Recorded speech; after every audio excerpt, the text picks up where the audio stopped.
الحمد لله رب العالمين والصلاة والسلام على رسوله الأمين أما بعد فأعوذ بالله من الشيطان الرجيم بسم الله الرحمن الرحیم 29واں پارہ سورہ قیامہ۔ آج کا سبق مرکزی موضوع قیامت کے حوالے سے کہ قیامت کے دن جو بندے کے اعمال اس کے سامنے پیش کیے جائیں گے جو اس نے دنیا میں کیے، یونبأ خبر دیا جائے گا، الانسان انسان، یونبأ الانسان انسان خبر دیا جائے گا، یومئذ اس دن یعنی قیامت کے دن، بما جو قدم آگے بھیجا وأخر اور پیچھے چھوڑا، یونبأ الانسان یومئذ بما قدم وأخر، انسان خبر دیا جائے گا اس دن جو اس نے آگے بھیجا اور پیچھے چھوڑا۔ یعنی قیامت کے دن انسان کو بتا دیا جائے گا، یہ بات واضح ہو جائے گی، یونبأ خبر دے دی جائے گی کہ قدم و اخر کیا ہے، آگے بھیجنا اور پیچھے چھوڑنا کیا ہے۔ آگے بھیجنا کہ جو اعمال اب ہم کر رہے ہیں یہ کہاں جا رہے ہیں، یہ آگے کے لیے یعنی قیامت کے لیے یہ جمع ہو رہے، یہ ہے قدم۔ اور اخر کیا ہے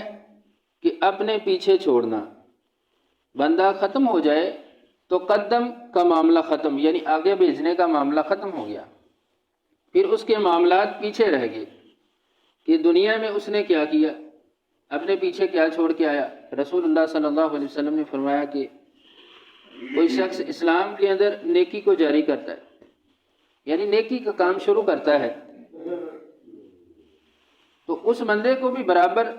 اتنا ہی ثواب پہنچتا ہے کہ جتنا اس نیک کام پر جو لوگ عمل کرتے ہیں ان کو پہنچتا ہے۔ اسی طرح برائی میں جو کسی برے کام کو شروع کرتا ہے، کوئی نئی رسم بدعت کو شروع کر دیتا ہے، کوئی برا کام شروع کیا اس نے، تو جو اس کام پہ چلنے والے تھے، جنہوں نے اس بندے کو اپنا رول ماڈل سمجھ لیا، تو اس کا اپنے گناہ کا وبال تو اس کی جان پر ہے، لیکن جو اس برائی پہ چلنے والے ہوں گے ان کا وبال بھی اس بندے کے برابر کھاتے میں جائے گا۔ یہ ہے اخر کہ اس نے دنیا کے اندر جو کام کیے اور آگے بھیجے اور پھر اپنے پیچھے کیا چھوڑ گیا ہے۔ رسول اللہ صلی اللہ علیہ وسلم کا دوسرا فرمان بھی ہے،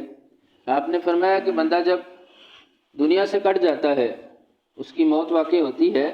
تو پھر اس کے 3 اعمال ہی پیچھے رہتے ہیں، باقی ہر چیز اعمال ختم ہو جاتے ہیں۔ وہ 3 کیا ہیں؟ نیک اولاد کا ہونا، علم نافع، اسی طرح صدقہ جاریہ۔ صدقہ جاریہ کوئی نیک کام کیا ہے، کوئی اس نے فلاحی رفائی کام کیا ہے، کوئی مسجد بنا دی، مدرسہ بنا دیا، کوئی بھی ایسا کام کیا ہے جس سے لوگ فائدہ اٹھا رہے ہیں، تو اس کا برابر اس کو ثواب پہنچتا ہے۔ نیک اولاد چھوڑی ہے جو اس کے پیچھے نیک کام کرنے والی ہے، اس کے لیے دعا کرنے والی ہے۔ علم نافع، ایسا کوئی کام کر گیا دین کی خدمت کر دی، نیک کام کر دیا علم کے حوالے سے، کوئی اچھی کتاب لکھ دی یا اور کوئی کام کر دیا تو جس سے لوگوں نے فائدہ اٹھایا، تو یہ ثواب اس بندے کو پہنچتا ہے۔ اس کا تعلق ہے اخر سے جو اس نے پیچھے چھوڑا ہے۔ تو اسی طرح وہ اگر کوئی اپنے پیچھے بدی چھوڑ جاتا ہے، برا کام چھوڑ جاتا ہے، لوگوں کو اس پہ لگا جاتا ہے، اپنا مال ہی کسی برے کام میں لگا دیا، اولاد کو اس نے اس کام پہ لگا دیا، تو وہ بھی برابر کھاتے میں اس کے پہنچے گا۔ یعنی قیامت کو وہ بندہ اپنا اصل جو اس کا ریکارڈ ہے وہ بھی دیکھے گا کہ یہ میرا اصل زر ہے، اور پھر اس پہ ملنے والا اس کو بونس جو ہے وہ بھی دیکھے گا کہ یہ مجھے اس پہ اللہ تبارک و تعالیٰ کی طرف سے مجھے ثواب پہنچا ہے۔ یہ تو اس کا ایک معنی ہے قدم و اخر، اور اس کا دوسرا معنی بھی کیا گیا ہے۔ قدم ہے قدم یقدم سے یعنی تقدیم، مقدم کرنا آگے، اور وأخر تاخیر سے ہے، اخر یؤخر کہ لیٹ کرنا۔ یہاں بھی معنی ہے کہ جو اس نے کام پہلے کیے، وقت پہ کیے، وہ بھی اس کو دکھا دیے جائیں گے، اور جن کاموں میں اس نے تاخیر کی وہ بھی دکھا دیے جائیں گے۔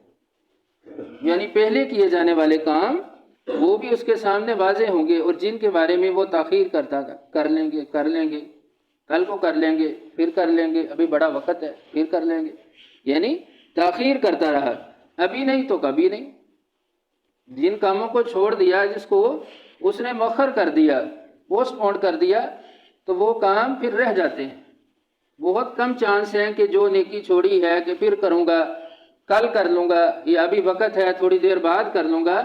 پھر وہ رہ جاتی ہے۔ یہ تاخیر اس کی بھی اس کے واضح ہوگی، اس کے سامنے ہوگی، اور جو کام اس نے کر لیے وہ بھی اس کے سامنے واضح ہو جائیں گے۔ اور تیسرا معنی بھی ہے اس کا قدم و اخر، کہ تاریخ کے اعتبار سے جو زندگی کے پہلے حصے میں اس نے کام کیے وہ بھی بتائے جائیں گے، جو اس نے اپنے آخری حصے میں کیے وہ بھی بتائے جائیں گے، تاخیر کے اعتبار سے اور مقدم ہونے کے اعتبار سے، کہ بندے کی فرسٹ پرائرٹی کیا ہوتی ہے، کہ میں نے کیا کرنا ہے، اور نمبر 2 پہ اس کا کیا ہے، کیونکہ اسی 2 چیزوں کے درمیان انسان کا معاملہ چلتا ہے۔ صبح اٹھتا ہے، وہ سوچتا ہے کہ میں نے پہلے کیا کرنا ہے، بعد میں کیا کرنا ہے، تو پھر دیکھا جائے گا اور اس کو دکھایا جائے گا کہ تمہارا جو فرسٹ پرائرٹی تھی، پہلے نمبر پہ تم کیا کرنا چاہتے تھے، اور دوسرے نمبر پر تمہاری سوچ کیا تھی کہ میں یہ کروں گا۔ تو یہ چیز، کیونکہ انسان اس چیز کے پیچھے بھاگتا ہے جو اسے جلدی ملتی ہے، اور جس کا نتیجہ دیر سے ہے اس میں تاخیر کرتا ہے، تو یہ تاریخ کے اعتبار سے بھی اس پر قدم و اخر کو واضح کر دیا جائے گا۔ یُنَبَّأُ الْإِنسَانُ يَوْمَئِذٍ بِمَا قَدَّمَ وَأَخَّرَ، اس دن انسان کے سامنے واضح کیا جائے گا کہ کیا اس نے بھیجا ہے اور کیا پیچھے چھوڑا ہے۔ بلکہ الانسان، بلکہ انسان علی نفسہ، اپنے نفس پر، بصیرہ، خوب شاہد ہے، خوب دیکھنے والا ہے۔ بل الانسان علی نفسہ بصیرہ، بلکہ انسان اپنے نفس پر خوب شاہد ہے، خوب دیکھنے والا ہے۔ ہر بندہ یہ جانتا ہے کہ اس کے اعمال کیسے ہیں، اس کے دل میں کیا ہے، اپنے بارے میں وہ خوب جانتا ہے۔ وہ ایک الگ بات ہے کہ گناہ کیا، غلط کیا، تو پھر اپنے ضمیر کو مار کے اس پہ لگا رہے، معاذیرہ، بصیرہ، خوب جاننا، یعنی اس حوالے سے اس کو پتہ ہوتا ہے، لیکن الگ بات ہے کہ وہ اپنے کاموں پہ پردہ ڈالے، یا اس کے بارے میں حجتیں اور دلیلیں پیش کرے کہ یہ میں کرنا نہیں چاہتا تھا، یہ ایسے ہے، یہ ویسے ہے، لیکن لوگوں کے سامنے تو اپنے کام کو چھپا سکتا ہے، لیکن اپنے اندر کو نہیں چھپا سکتا، اپنے ضمیر کو نہیں چھپا سکتا۔ یہاں پہ اللہ تبارک و تعالیٰ نے بندے کے اندر کو، اس کے ضمیر کو اندر سے جھنجھوڑا ہے کہ بل الانسان علی نفسہ بصیرہ، ہر بندہ یہ جانتا ہے کہ وہ کیا کرنے والا ہے، صحیح غلط اس کے سامنے ہے، اس کا ضمیر اس کو بتاتا ہے، ملامت کرتا ہے، چوک لگاتا ہے، لیکن پھر بھی لگا رہے یا نفس کو مار لے، یہ ایک الگ بات ہے۔ بل الانسان علی نفسہ بصیرہ، کہ ہر انسان اپنے نفس پر خوب شاہد ہے، بصیرہ دوسرے اعتبار سے کہ قیامت کے دن بھی اللہ تبارک و تعالیٰ اس کے منہ پر مہر لگا دیں گے، بندے کا پھر ایک ایک اعضاء گواہی دے گا، شہادت دے گا، ہاتھ، پاؤں، آنکھیں، کان، ناک، یعنی ایک ایک بندے کا پارٹ جو ہے جسم کا، وہ گواہی دے گا کہ ہمارے ساتھ اس طرح ہوا، اس طرح ہم نے کیا ہے۔ تو یہ بھی ہے بصیرہ، خوب جاننے والا، خوب گواہی دینے والا۔ ولو القا، اور اگر، ولو القا، وہ ڈالا جائے یا